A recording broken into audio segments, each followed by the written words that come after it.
I'm focused on his spirit cause it keeps me from his fire. The Holy Ghost was with me, so my fear I leave behind. My sins were all diminished when he took that breath and died. And if you think I'ma give up on my God, the devil is a lie.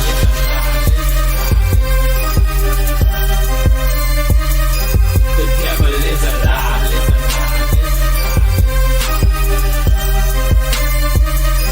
The devil is a lie. Hello, welcome to Black Tea News. I'm your host, Christina Barr, and today we're going to be talking about the response yesterday. We talked about it yesterday, but the attack that had happened in D.C. that took the lives of two Christians, but they were Jewish, and they were at an event in D.C. And the man who did it was a man from Chicago, Hispanic man from Chicago, and the media is doing the Norm Macdonald meme, and I'll show you his tweet. I'll show you the tweet, but it's like something bad happens and the focus is, well, how people look at the people who did the bad thing. Oh my gosh, they're going to get bad press is essentially the joke, and the media continues to do such a thing over and over and over again.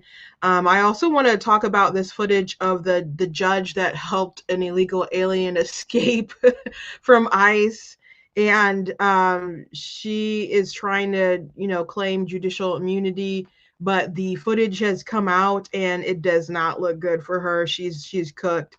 And also the Chicago mayor, he decided to openly talk about how he likes to hire Black people. And so now the Trump administration is looking into him for, discrimination, because if you prefer to hire one race over another, that's obviously not good or illegal, especially when you're doing it in the government. So anyway, before we jump into everything, I want to encourage you guys to go to blacktnews.com, check out different content on my website, different articles, videos, etc. If you like what I do here, please consider leaving a donation to the website, because it does cost to stream and run my site, all that good stuff. You guys can support. I very much do appreciate it. Appreciate you guys. By the way, my birthday is fast approaching. It's fast approaching. I have no idea what I want to do or what I can feasibly do in that time or whatever, but yeah, it's on the 10th, so we're almost we are almost done with the month of June, going into to my birth month. So if you got some good ideas, you can drop in the comments, because I have no idea. my siblings get kind of annoyed with me because they're like, what do you want to do? And I'm just like, I don't know. Last year, I just went over to my parents' house and I had my sister make quesadillas. She makes the bomb quesadillas. They're like, to me, they taste like how Bennigan's quesadillas used to taste, if you've ever been to Bennigan's. But they're really good. Maybe she should put like cilantro or something. I don't know if she likes cilantro, but I don't know. It's good. She puts bacon in it. It's really cheesy, and they're just really good. And so she made that and tortilla soup, and we watched Cabrini, which I had already seen, but some of my siblings hadn't seen. So it was just kind of a hangout. I've done some pretty big things. Like one year I went to Vegas and stuff, but I don't know. I don't know. My youngest sister, Tina, she said in a TikTok, she didn't tell me this, by the way, I found out on TikTok, that she plans to be done with illustrations for my children's book by this weekend. And it would be cool, I guess, if I could at least have that done by my birthday, but I have to actually like put all the pictures together and format it in the book. And this will probably be like a hardcover picture book, and I haven't printed one like that before. Like there's a couple pictures in Super Kid, and that seemed like it was annoying enough. So I don't know how. It's just going to take a minute to format that. So that'll be out soon, maybe sometime during the summer, but not immediate. But I'm glad that it's almost done. And thankful, I guess, for some TikTok videos, because that's how I found out. She didn't call me and say, hey, I'm going to be done this weekend. So not lots of nice things on the horizon. But anyway, you guys go to the website, check out different articles. I told you about some that I dropped the other day, and I'm working on some other ones right now. You guys can check out different merch like t-shirts and mugs and so on. And you guys can check out some of my books like The Color of God's Eyes, my historical fiction fantasy.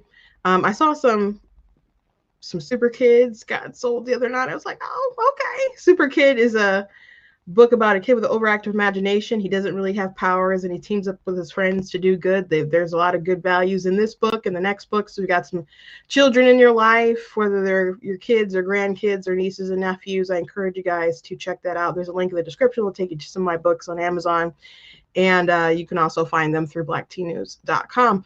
Okie dokie. So before I get to the Norm Macdonald tweet in the media, I want to once again bring up Jake Tapper on his media tour, because I have told you guys that one thing I think there's several things going on with them finally coming out and talking about Biden and his mentality, and this was a cover up. I listened to part of a review today by Stephen Miller, not Stephen Miller who works in the Trump administration, but another Stephen Miller. And he read through the whole book. One of his fans had gifted him, money for the book. So he got the book and read through it.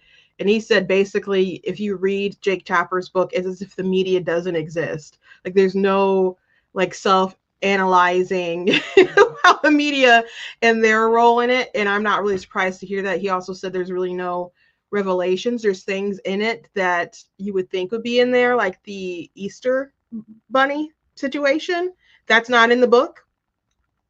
So there's just a lot that's not in there, and there's really no kind of bombshells. So I thought they were getting some of those things. I think it's a cash cow, Two, I think they're trying to get some of those revelations out of the way, like some things you're not going to be able to really hide. People are talking about this stuff anyway, so I think they're trying to do a controlled burn. It's got to come out.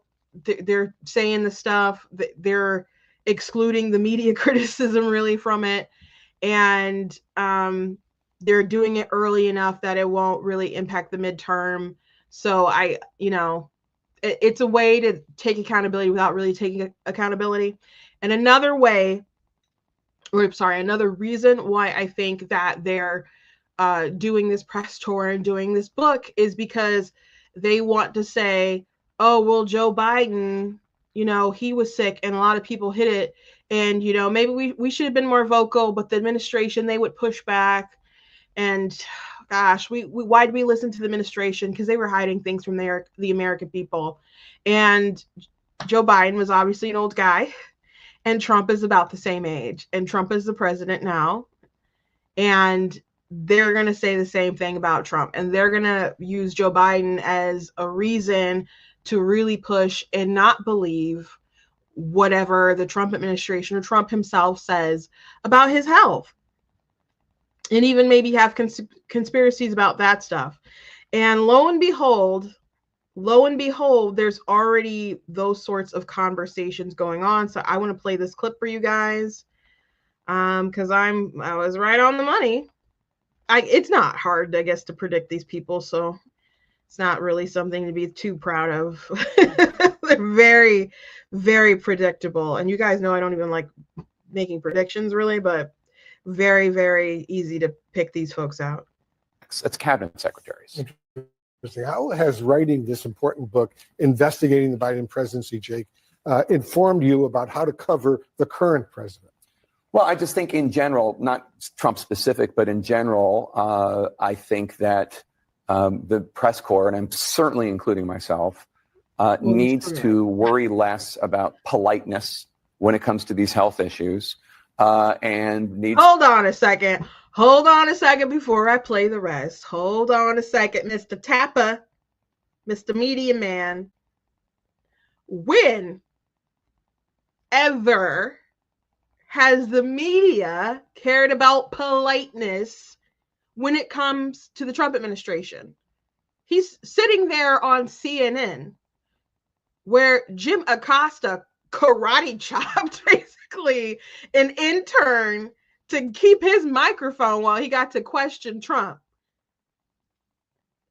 CNN that did a story about whether or not Trump was afraid of stairs and PP tape and Russia collusion hoax and all this. When have they cared? When have they cared about being polite to the administration? When? This is what you've learned. Like, oh, now dealing with Joe Biden, we just learned that we have to push back now. We have to worry less about their feelings, guys. We have to. In general, maybe you should. You know what? It's not that you should worry about being less rude or whatever, or worry less about hurting their feelings. It's just that you should have followed the stories. You should have followed the news. It was very clear from our eyes, from just observers, and he, of course, had sources. CNN had sources. They had inside knowledge, and they had press pulls, and all that stuff. They had access to information. They could have been honest. They weren't just lying to themselves. They were covering. No one is that dense, guys. Nobody. They knew they were lying about so many things. And then what about those cards that they'd have with Biden with people's names and different stuff? Or, when they have prescripted like questions and other things like that. The media, these folks played along with the game. They played along with the game. So now that Joe Biden's out, we have to learn. We can't be so nice. Yeah. Trump administration doesn't have to worry about that. Y'all think y'all were nice to Sarah Huckabee Sanders or Sean Spicer, who was yelling every day? Or Kaylee? Like, no. They were good at their jobs. I'm not saying that people went in and was just wild and unprofessional every day. I'm not saying that. But that they were like tame and worried about hurting feelings, no.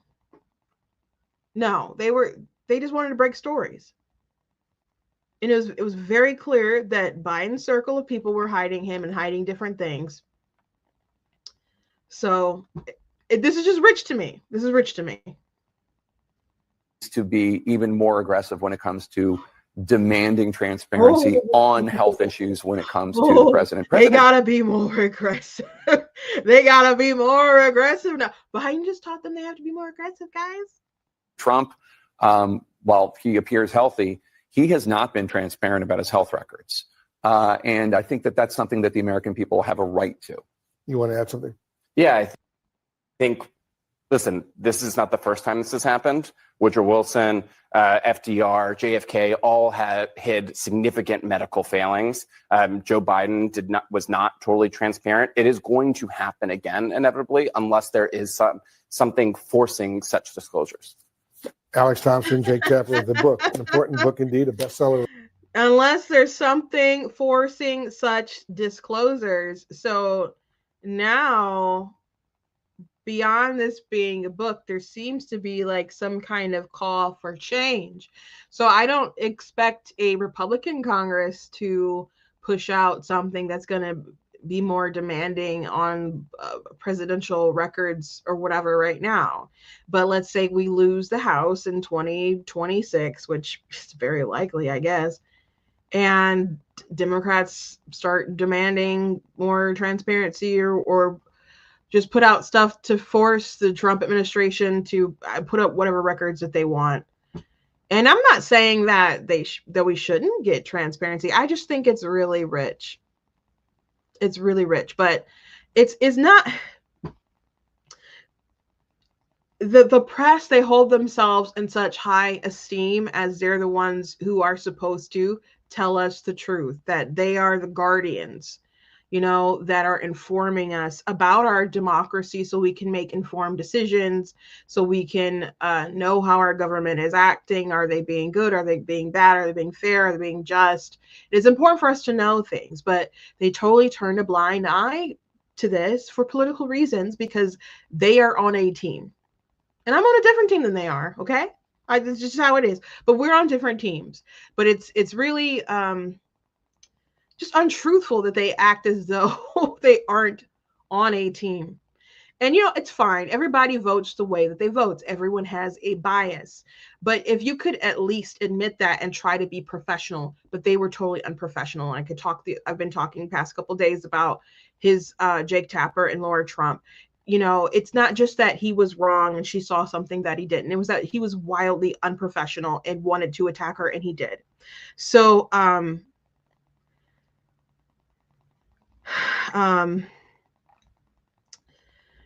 not surprised what's happening at all. So hold on, I guess audio. Okay. Does that sound better, Katrina? I'm totally not surprised, but don't be surprised if all of this results into certain legislation that Democrats want to get pushed out to force Trump to, I don't know, do whatever. So, and you know what? There are concerns. Trump is old. He's an old man. He is. Watching a lot of these people just kind of break down in front of our eyes, like Mitch McConnell, like people made a lot of different jokes on TikTok about that kind of stuff. I first saw that, and I thought that was just scary how he spaced out like that. And I think though there's some that are up in age in the Senate, in Congress or whatever, that are treasures. There's just some of these folks that is like, maybe you need to retire. You don't need to literally die.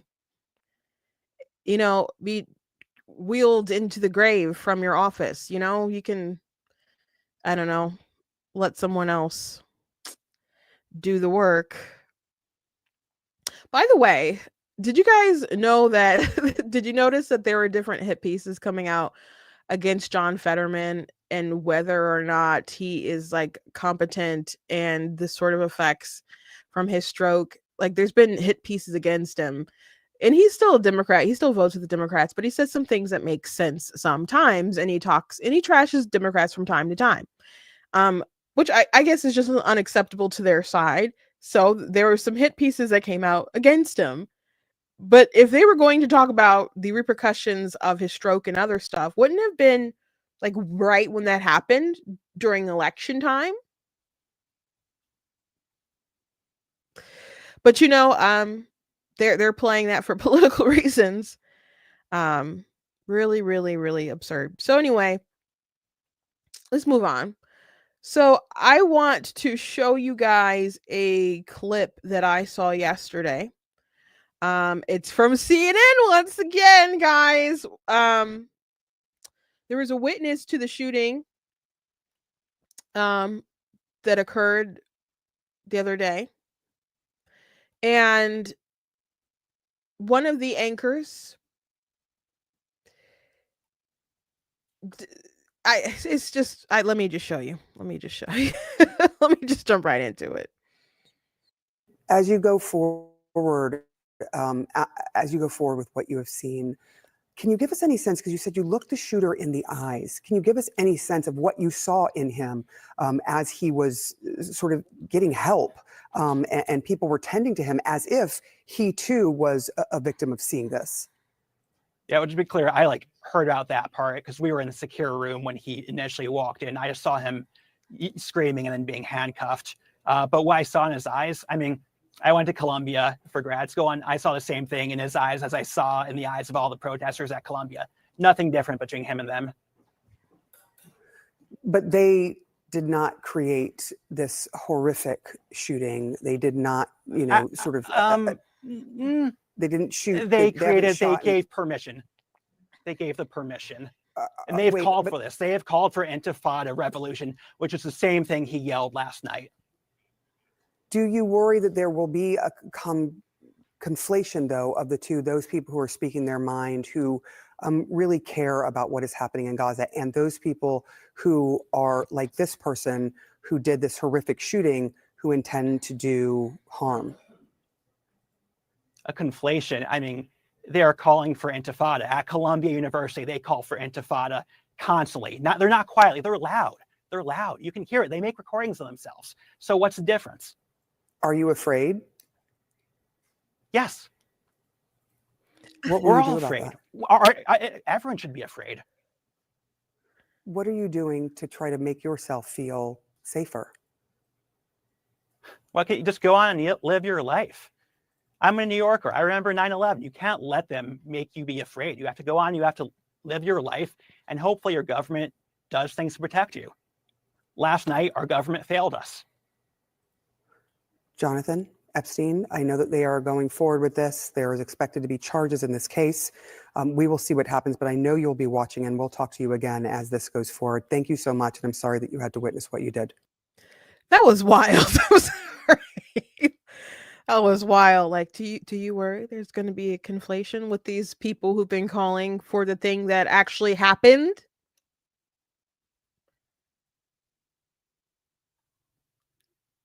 People have been warning from the river to the sea.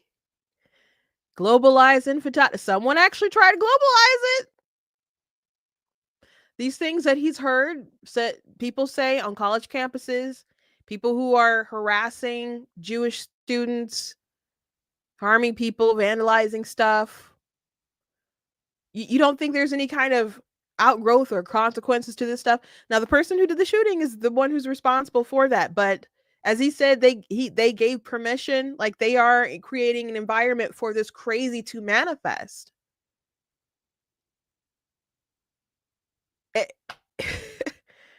So if you're unfamiliar with the Norm Macdonald meme, it's a tweet, but it might as well be a meme at this point now.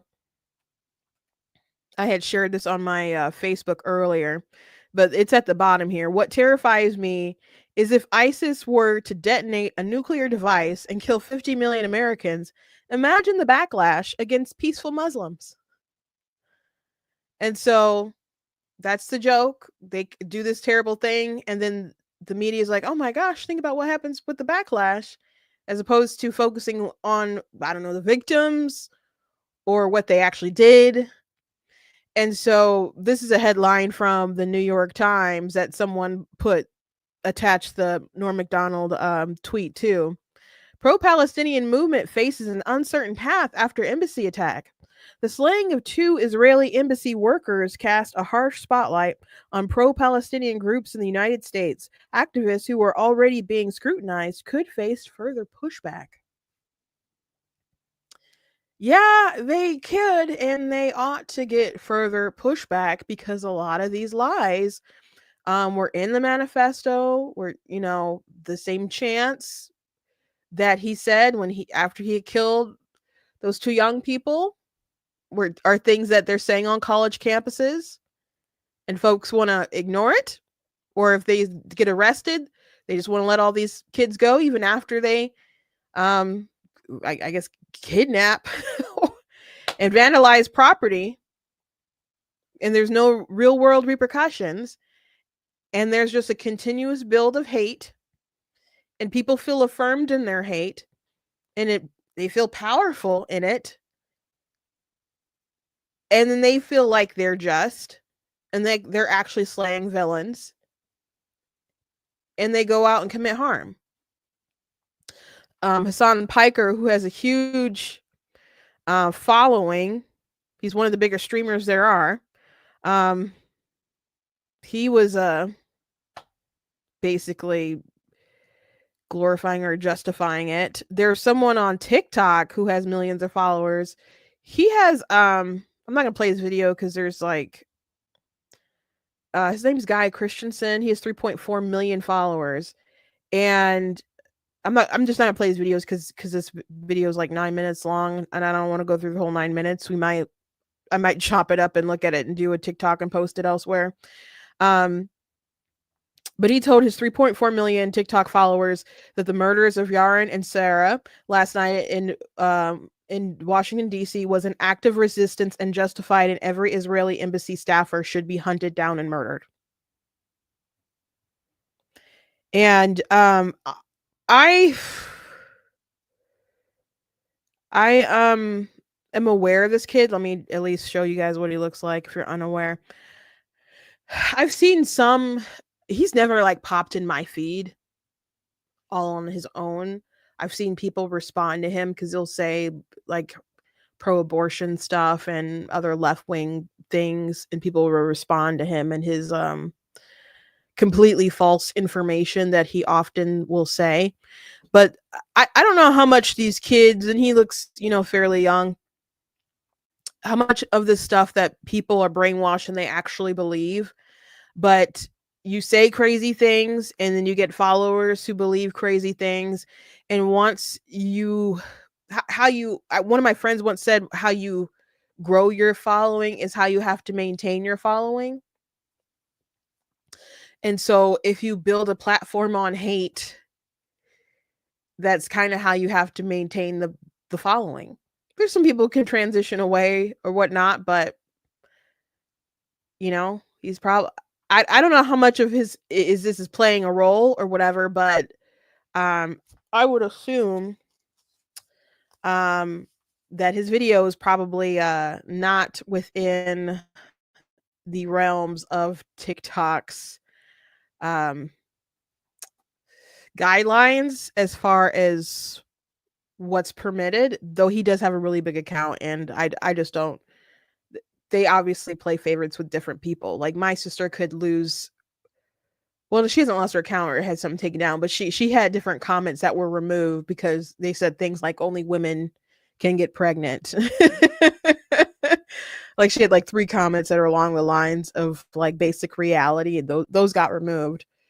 Sometimes they just let hateful stuff like anti-white stuff, permeate on the website and spread. So I would have to imagine that a lot of people were probably reporting it. There's also another creator who's very big outside of TikTok, Miss Rachel. She deleted her video, but play a little bit of it. Dear world leaders, please help this baby. Please look at her. Please look at her. Just please look at her eyes for 1 minute. If you just look at her, and if you just think about a baby you love, think about a baby you care so much for. There's no way that we all don't know that you can't kill 15,000 kids and you can't be about to let 14,000 kids starve. And we all. So this was based off of a report. I think that UN falsely said, and then the media was like spreading, and they were claiming that within 48 hours, if something wasn't done, that like 1,400 kids were going to die. And they had this image of this child, and the child isn't even from Gaza, and I believe they're sick, not like necessarily starving, but she ended up deleting that video. But obviously her millions of followers I don't think she did an apology or anything like that, so it's just like deleted and not corrected, unless she did something today that I'm unaware of. I'll just leave that door for that possibility open.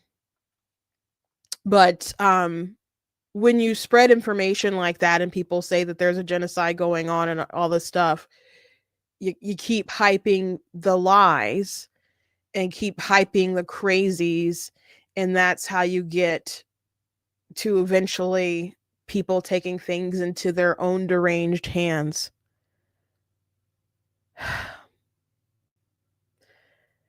And it's one thing if you don't know that you're spreading misinformation, but a lot of people just need to stay in their lane. Like I can understand why the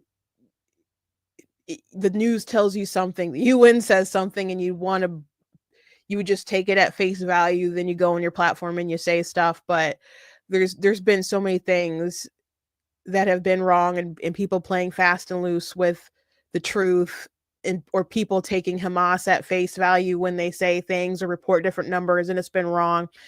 And people watch Miss Rachel they put their babies in front of the TV, and I don't know, she teaches them how to count or something. I don't know. I've never seen her content really.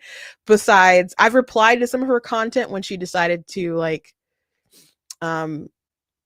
make progressive sort of political or religious things that were off. Like I did a video that went pretty viral because she was talking about defending her LGBT support stance, and she said, you know, the Bible talks about love your neighbor. And so I broke down, I'm like, what you think that means is what it means, and this is actually what you should be focusing on. So I've replied to her content, but besides TikTok, I don't know who Miss Rachel is, but I know her. She's very, very big though. She has a very big platform, and there's Miss Rachel dolls and so in stores and stuff. So she has a platform, and I understand she wants to use her platform to help people, and she's, you know, been involved in trying to raise money for aid and stuff for Gaza. But that's also like they steal that aid and then they sell it back to the people, you know. So if you don't stop Hamas, you're just going to continue funding and helping the terrorists terrorize not only the Israelis but their own people. And it's just really important for a lot of people to stay in their lane. But if you don't want to stay in your lane, you get, you know, people come at you, bro. People come at you. Something that was interesting about the shooter, the suspect, is that his dad was invited to hear Trump's address. Did y'all hear about that? The New York Post reported dad of suspected terrorist Elias Rodriguez was invited to Trump address by left-wing Democratic lawmaker.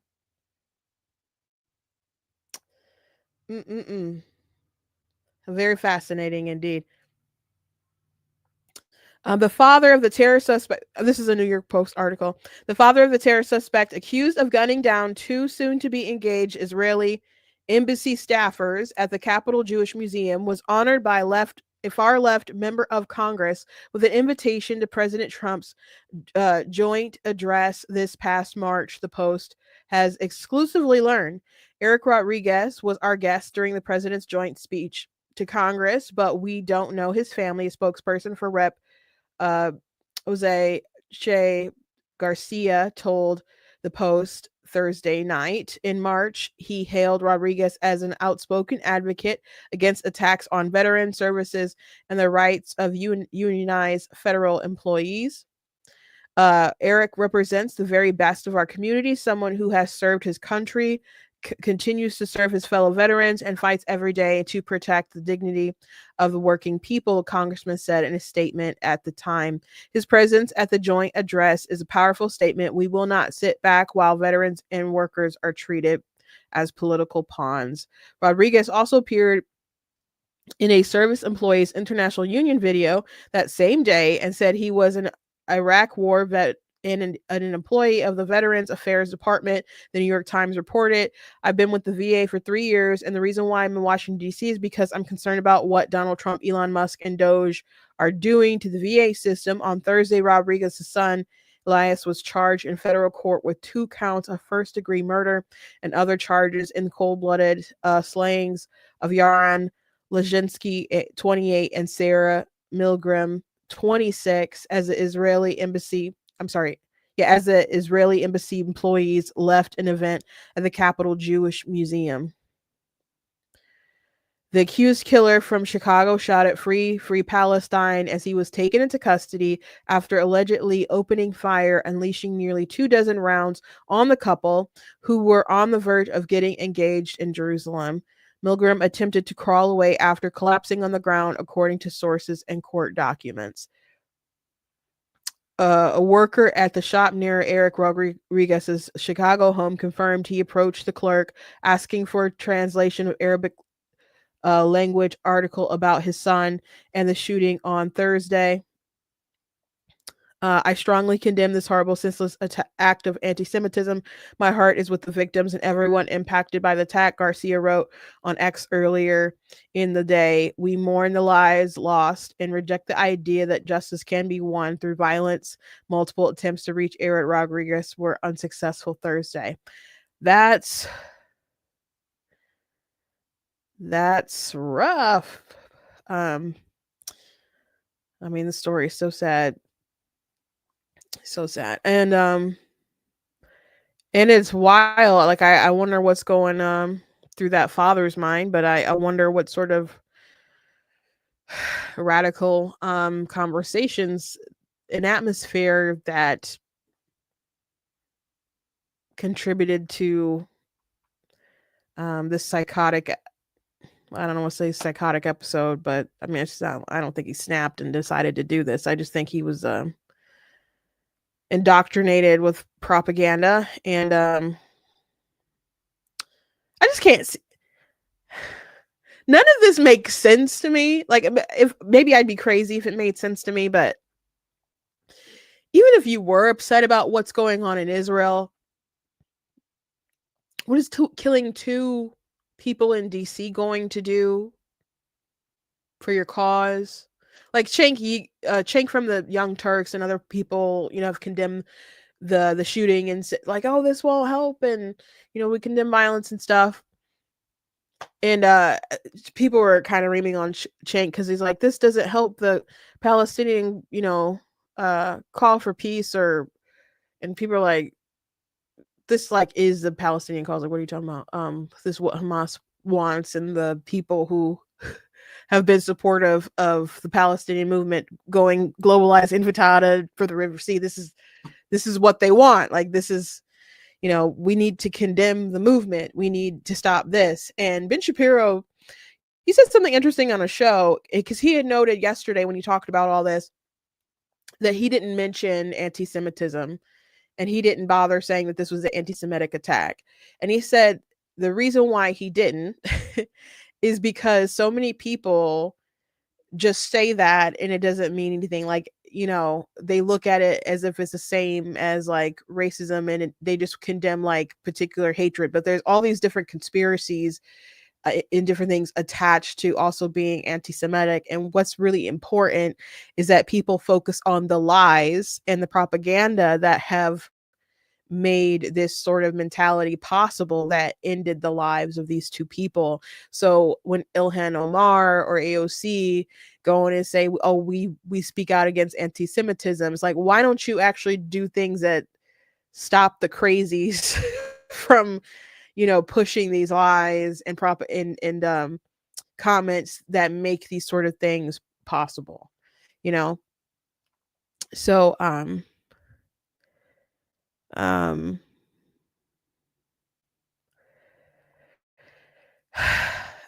wonder, they said they can't reach the dad for comment, but that's wild. That's wild.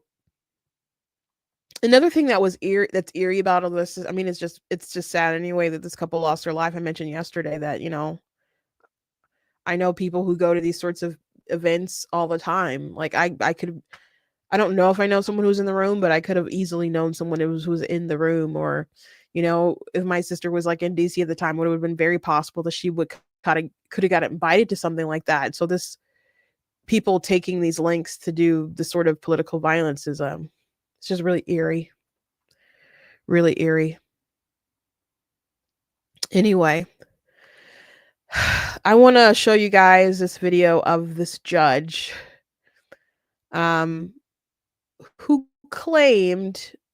was trying to claim judicial immunity with helping an illegal alien escape being detained by ICE. So there was some video that came out. I don't know if you guys have seen the video. So I want to go ahead and play that for you, but I think her goose is cooked.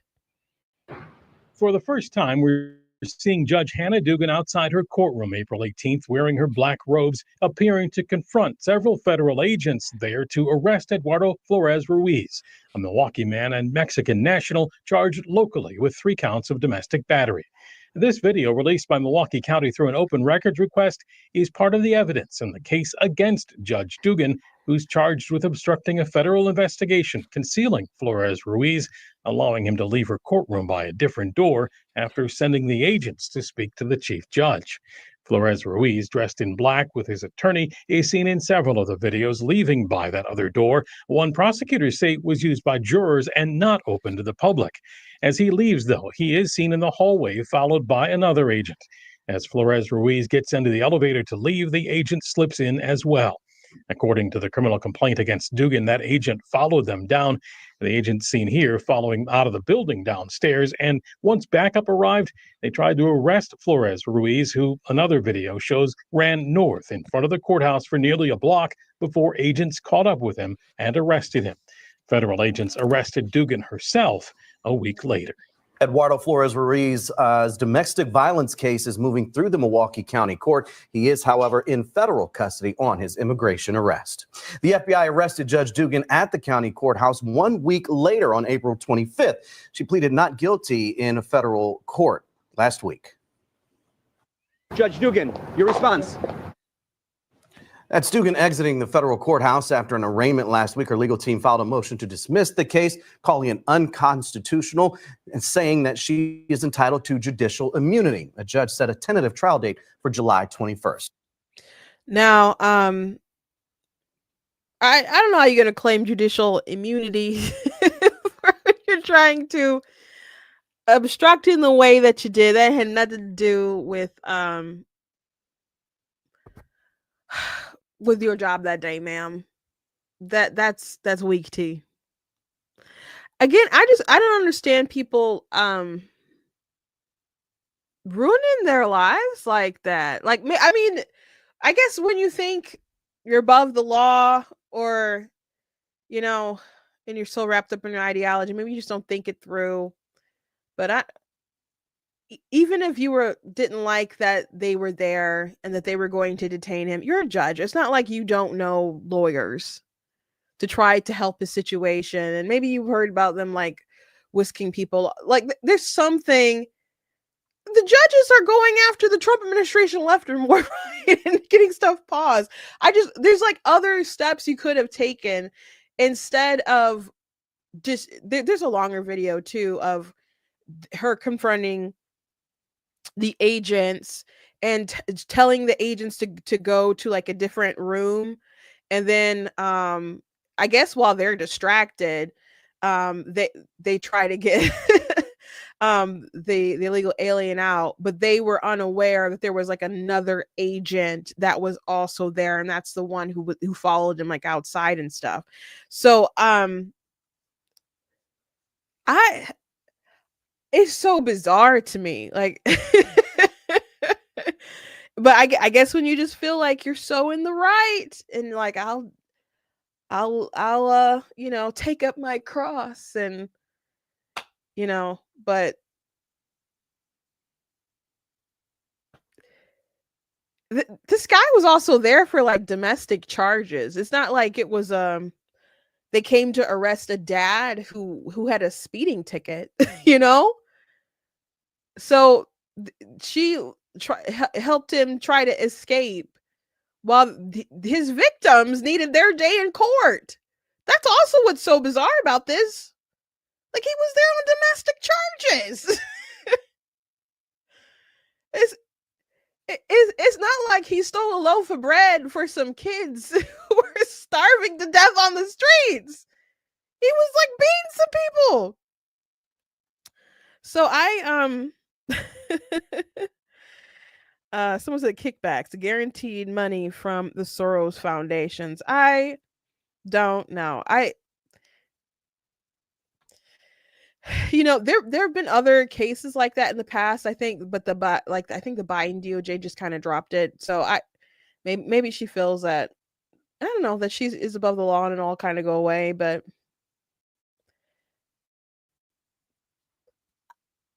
I'm floored.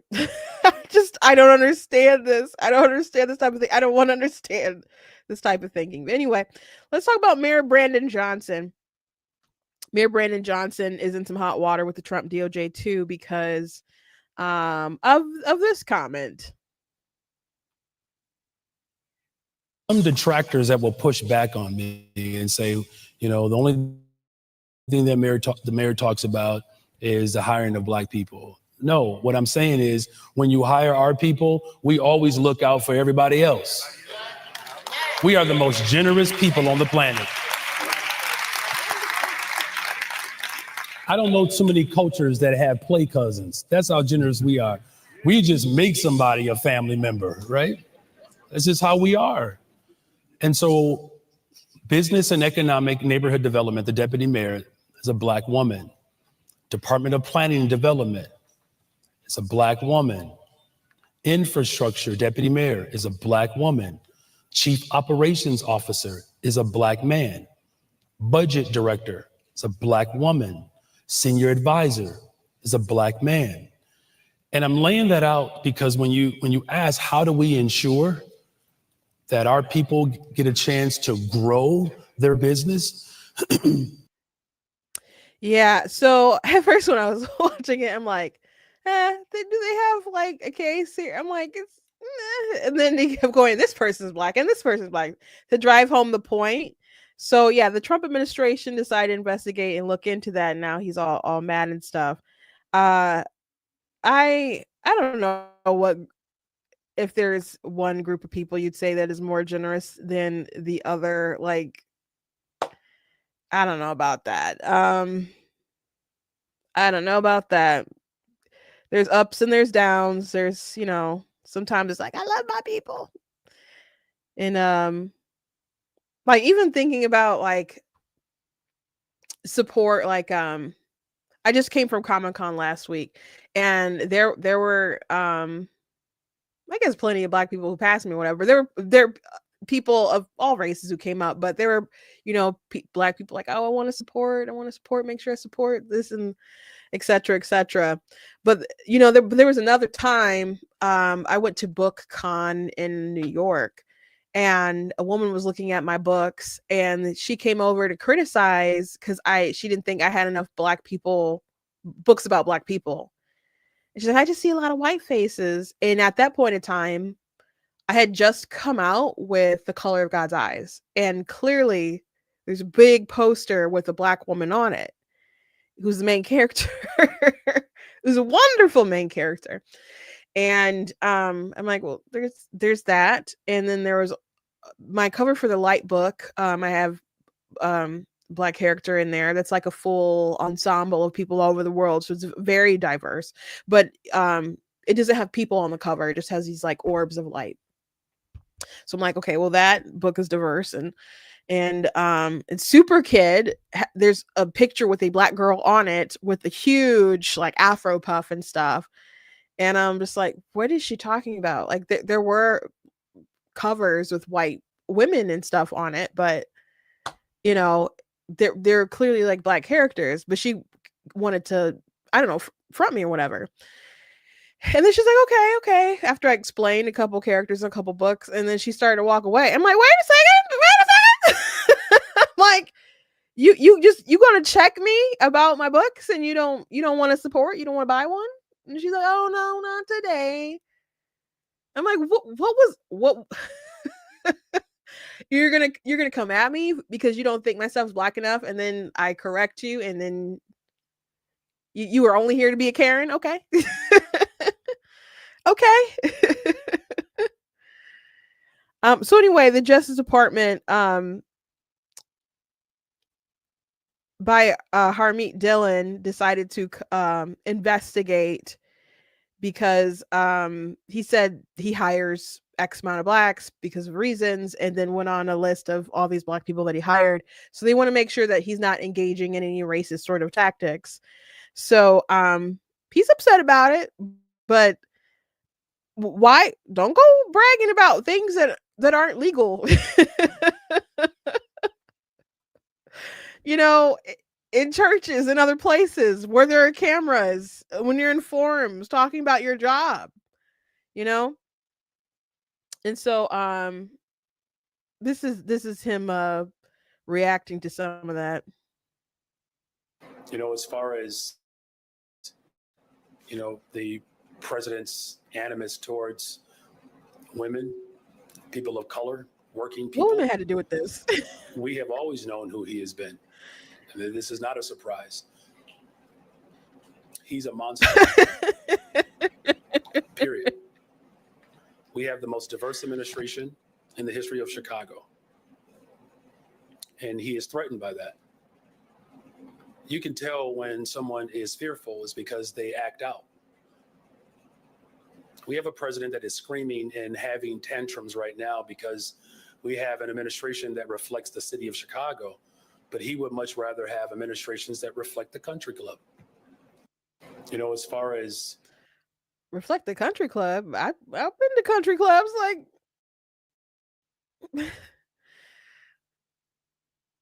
there's black people in country clubs. What are you talking about? Maybe what's that one Democrat senator? Is it White House? Who is there's a Democrat senator who's actually in an all white like country club, or was in one. I don't know if he still is, but yeah, I used to go to country clubs. Shout out Deer Lake.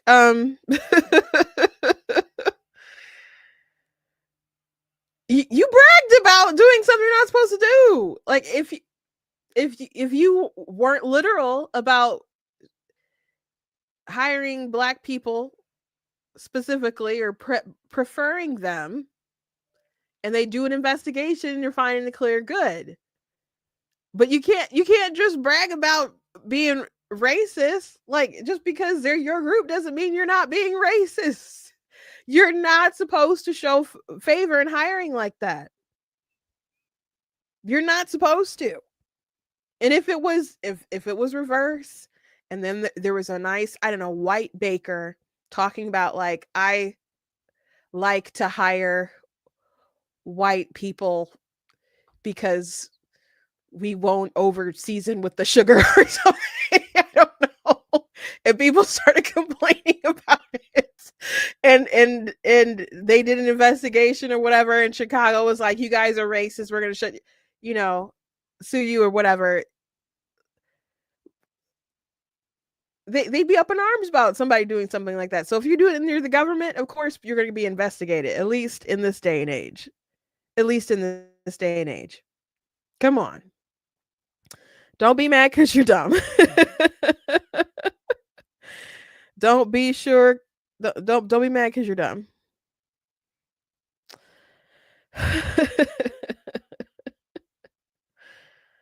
Yeah, but I'm let me see.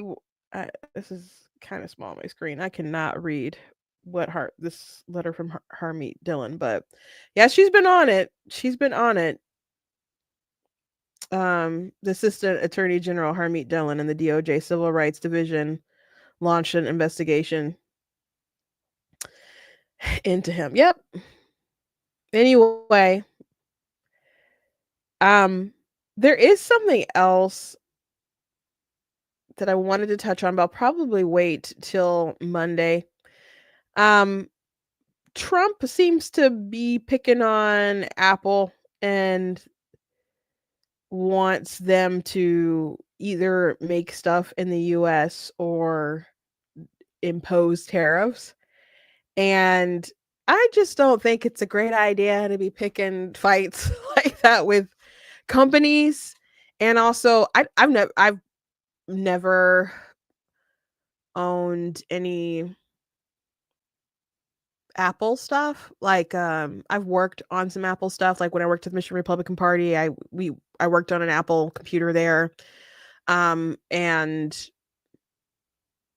I guess I've had an iPod, and the church uses iPads to like stream or whatever. So I'm a little familiar with that. With the products, but have I ever had an iPhone? No.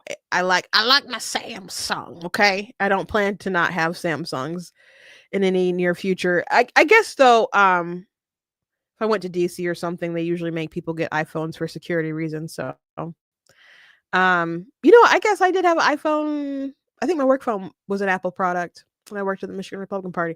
They just prefer them for security, but I like my Samsungs. But it would apparently make the products more expensive. But I just they had harsh words for Walmart like a couple days ago too, because of the tariffs. Also, they were upset with Amazon too, and it wasn't really a thing that Amazon was doing, but one like smaller company associated with Amazon claimed that they were going to show the prices of how tariffs have impacted them, and the Trump administration went nuclear on them. And I don't know, I just thought it was nice to see after Trump won, like folks come around, and I'm not saying he should necessarily vie for these big business sorts of attentions, but I think it's better if Republicans sort of have their, I don't know, at least we're neutral. I think we necessarily need their favor, but they are big companies, and I just don't I just don't think his beef with them will be maybe down to the individual, and I just don't. I'm concerned about the repercussions of it. So I don't know. We'll talk about it more probably on Monday, but I'm not a fan. Also, I thought it was interesting because there's different people who are on the right on TikTok that are going back and forth about an executive order that he did earlier this week. I think it was this week, about drug prices in companies and what they charge here versus where they charge to what they charge to other countries. And there was an argument on whether or not it was price controls or not. And so I just thought that this was interesting as people are trying to defend him and criticize him. And then he's like, you guys got to make stuff here or else. And the spirit of that is control. And I'm not terribly fond of it. But we'll touch on more of that later. Anyway, that's all I got for you guys today. Please go to blacktnews.com, check out different content, website, articles, videos, etc. If you like what I do here, please consider leaving a donation on the website because this costs the stream and run my site, all the good stuff you guys can support. I very much appreciate it and appreciate you guys. You guys can check out different merch that's available on the site, and you guys can also check out my different books that are available. Like I mentioned, The Color of God's Eyes. That's my historical fiction fantasy book. But I got lots of books you guys can check out. There's a link on the description if you're watching on Facebook and YouTube. That'll take you to some of my books, so you guys can go ahead and check that out. Get some good reading this weekend. Anyway, God bless you guys, and I guess I'll let you know on Monday if my sister finished the pictures to my children's book, and I'll keep you guys updated on when I compile all that together and get some kind of a release schedule and stuff. I'd have to, after I compile it all, figure out my placement. I'd have to order it and proof it and everything. So we're still a ways away, but it's at least it's not like a novel that you have to spend so much time editing and stuff. There's just a couple stanzas. I don't even know if it's like 20 pages. But anyway, God bless you guys, and I'll see you next time.